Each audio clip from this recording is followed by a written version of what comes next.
दोस्तों, इस दुनिया में बहुत से विचित्र देश हैं, जिनकी संस्कृति, परंपरा और यहाँ तक कि देश में चलने वाले नियम कानून भी अलग होते हैं। कई देशों में कानून थोड़े अजीब जरूर होते हैं, लेकिन उनमें भी कहीं न कहीं जनता की भलाई ही छुपी होती है। लेकिन दोस्तों, दुनिया में एक ऐसा देश भी है जहाँ का कोई भी कानून जनता को पसंद नहीं है।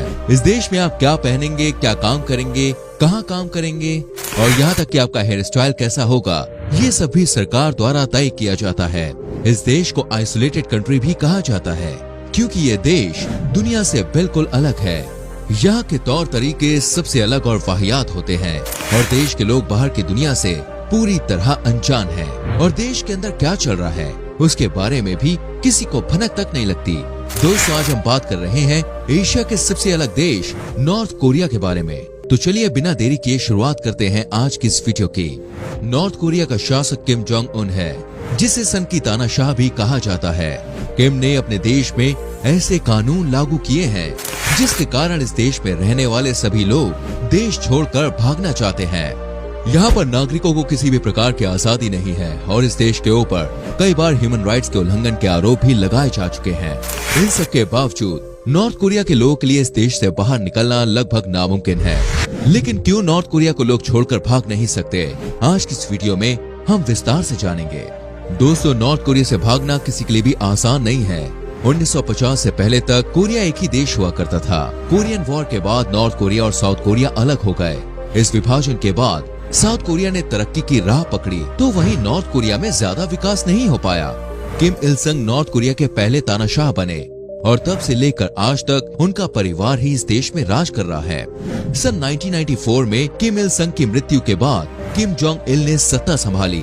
वहीं साल 2011 में किम जोंग इल की मृत्यु के बाद Kim Jong Un north Korea के नेता बने।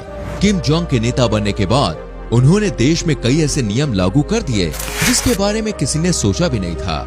हालांकि उनके पिता और दादा के समय भी कई ऐसे नियम थे जो ना चाहते हुए भी लोगों को मानने पड़ते थे, लेकिन किम जोंग उन ने उन नियमों को और भी ज्यादा कड़ा कर दिया है। साउथ कोरिया की तरक्की देखकर नॉर्थ कोरिया के लोग अपना देश छोड़कर पड़ोसी देश के नागरिक बनना चाहते थे। नॉर्थ कोरिया से भागे हुए लोगों को साउथ कोरिया अपना भी लेता है। इतना ही नहीं, उन रिफ्यूजीज को साउथ कोरिया काफी मदद मुहैया कराता है। रहने के लिए घर और पैसा भी साउथ कोरिया की सरकार देती है। साथ ही नौकरी और अन्य क्षेत्रों में नॉर्थ कोरिया के लोगों के लिए साउथ कोरिया में आरक्षण का भी प्रावधान है। लेकिन नॉर्थ कोरिया के लोग चाहते हुए भी इन सभी सुविधाओं को अपना नहीं पाते हैं। साल 2011 से पहले हर साल हजारों लोग नॉर्थ कोरिया से भागने में सफल होते थे। एक रिपोर्ट के अनुसार साल 2011 में नॉर्थ कोरिया से 2900 लोग भागने में कामयाब हुए थे। लेकिन किम के आने के बाद देश से बाहर निकलना लगभग नामुमकिन हो गया। ऐसा इसलिए क्योंकि किम ने सभी सीमाओं पर कड़ी सुरक्षा की है। सुरक्षा बलों और सैनिकों को आदेश दिए हैं कि अगर कोई भी नागरिक देश की सीमा से भागते हुए नजर आता है तो उसे तुरंत ही गोली मार दी जाए। पहले लोग बॉर्डर पर खड़े हुए सैनिकों को रिश्वत और घूस देकर बॉर्डर पार कर लिया करते थे, लेकिन अगर कोई अब पकड़ा जाता है तो उसके संग वो सुलूक किया जाता है जिसके बारे में किसी ने सपने में भी नहीं सोचा होता। नॉर्थ कोरिया और साउथ कोरिया के बीच एक डीमिलिटराइज्ड जोन है। इस जोन के दोनों तरफ नॉर्थ कोरिया और साउथ कोरिया के सैनिक लाखों की संख्या में हर वक्त तैनात रहते हैं। साथ ही बॉर्डर पर करंट की कांटों की तारें लगी हुई हैं। ऐसे में कोई भी इस रास्ते से बॉर्डर पार नहीं कर सकता। आंकड़ों के अनुसार पिछले 30 सालों में नॉर्थ कोरिया के 33,500 से ज्यादा लोग साउथ कोरिया में रह रहे हैं। लेकिन ये लोग बॉर्डर पार करने में कैसे कामयाब हुए? हम आपको बता दें, नॉर्थ कोरिया से भागने के लिए साउथ कोरिया के बॉर्डर के अलावा कुछ अन्य रास्ते भी हैं, लेकिन वो रास्ते इतने रिस्की हैं कि बहुत कम लोग ही उन रास्तों को पार करने की हिम्मत जुटा पाते हैं। नॉर्थ कोरिया से भागने वाले ज्यादातर लोग चीन के रास्ते बॉर्डर पार करने की प्लानिंग करते हैं। नॉर्थ कोरिया की सीमा चीन के बॉर्डर से भी मिलती है। वैसे तो इन सीमाओं पर भी हर वक्त सैनिक तैनात रहते हैं, लेकिन यहाँ पर कुछ एजेंट्स पैसा लेकर बॉर्डर पार कराने का काम करते हैं। वो लोगों को समझा देते हैं कि किस समय और किस तरह से बॉर्डर पार करना है और उस आधे घंटे के दौरान सभी सुरक्षा बल वो जगह खाली कर देते हैं। नॉर्थ कोरिया से बाहर निकलने के बाद लोगों के सामने चीन के सुरक्षा बलों से बचने की चुनौती खड़ी होती है। नॉर्थ कोरिया से भागने के बाद किसी व्यक्ति को चीन के सैनिक पकड़ ले तो वो वापस नॉर्थ कोरिया के हवाले कर देते हैं। नॉर्थ कोरिया की सरकार को जब पता चलता है कि उनके नागरिकों ने देश से बाहर निकलने की कोशिश की है तो उसे आजीवन कारावास की सजा सुनाई जाती है। इतना ही नहीं, नॉर्थ कोरिया में अगर कोई व्यक्ति किसी अपराध का दोषी करार दिया जाता है तो उसकी 3 पीढ़ियों को उसके गुनाह की सजा भुगतनी पड़ेगी। लेकिन मान लीजिए कि कोई चीन के सुरक्षा बलों से बचने में भी कामयाब हो जाता है या उन्हें रिश्वत दे देता है तो फिर वो कहाँ जाता है, इस सवाल है। दोस्तों, चीन के बाद वो रिफ्यूजी थाईलैंड जाते हैं और थाईलैंड के बाद वो सीधे साउथ कोरिया पहुंचते हैं। इस पूरे प्रोसीजर में 6 महीने से लेकर 2 साल तक का समय लग जाता है। एक बार जब साउथ कोरिया घुस जाते हैं वो, तो उसके बाद वो अपनी जिंदगी पूरी आजादी के साथ जी सकते हैं। लेकिन अगर कोई व्यक्ति अकेला नॉर्थ कोरिया से भागता है और उसकी फैमिली नॉर्थ कोरिया में ही रहती है और ये बात किम की सरकार तक पहुंच जाए तो उसके परिवार को बदतर से भी बदतर सजा दी जाती है। नॉर्थ कोरिया की जेलों में ऐसे लाखों कैदी हैं जिन्होंने देश से बाहर भागने की कोशिश की थी या फिर जिनके परिवार का कोई सदस्य देश छोड़कर भागा है। उन कैदियों को एक छोटे से कमरे में रखा जाता है और एक कमरे में लगभग 40 कैदी रहते हैं। उस कमरे में 200 कैदियों को चलने की भी इजाजत नहीं होती और सारा काम रेंग कर करना पड़ता है। कमरे में सुविधाओं के नाम पर एक टॉयलेट के अलावा कुछ नहीं होता। इसके अलावा एक अन्य रास्ता है जो येलो सी के रास्ते होते हुए जाता है, लेकिन इस रास्ते पर हर वक्त नॉर्थ कोरिया की नौसेना तैनात रहती है।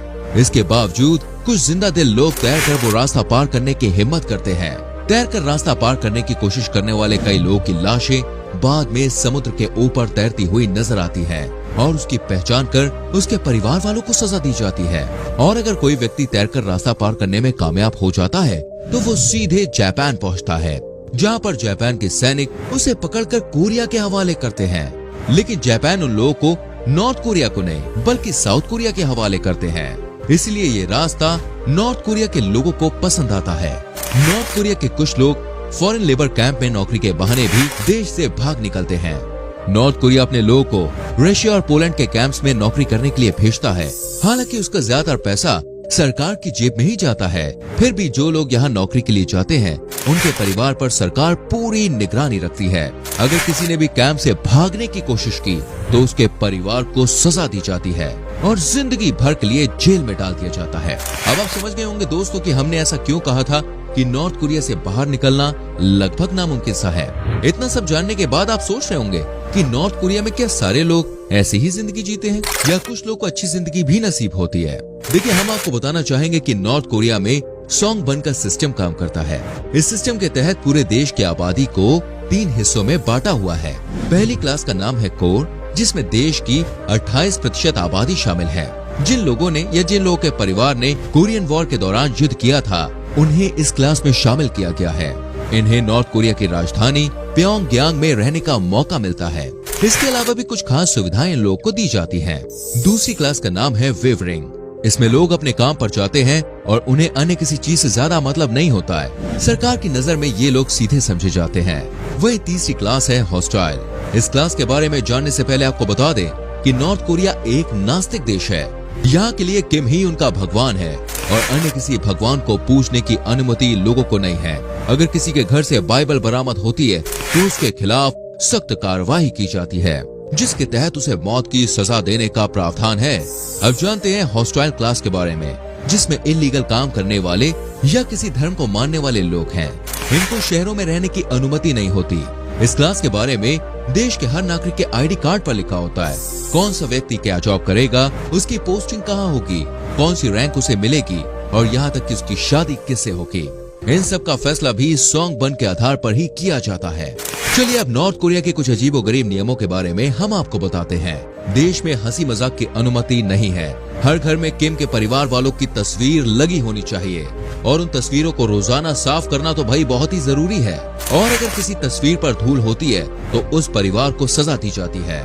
देश में क्रिसमस मनाना पूरी तरह से बैन है क्योंकि उस दिन किम की दादी की मृत्यु हुई थी।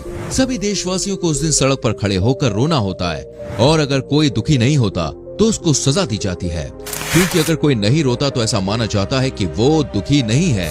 इसके अलावा 8 जुलाई और 17 दिसंबर को नेशनल हॉलिडेज के दिन भी ऐसा ही किया जाता है, क्योंकि इन दिनों किम के पिता और दादा की मृत्यु हुई थी। साथ ही देश में गाने सुनने पर बैन है। एंटरटेनमेंट के लिए लोग टीवी देख सकते हैं, लेकिन टीवी पर सिर्फ 3 चैनल ही आते हैं।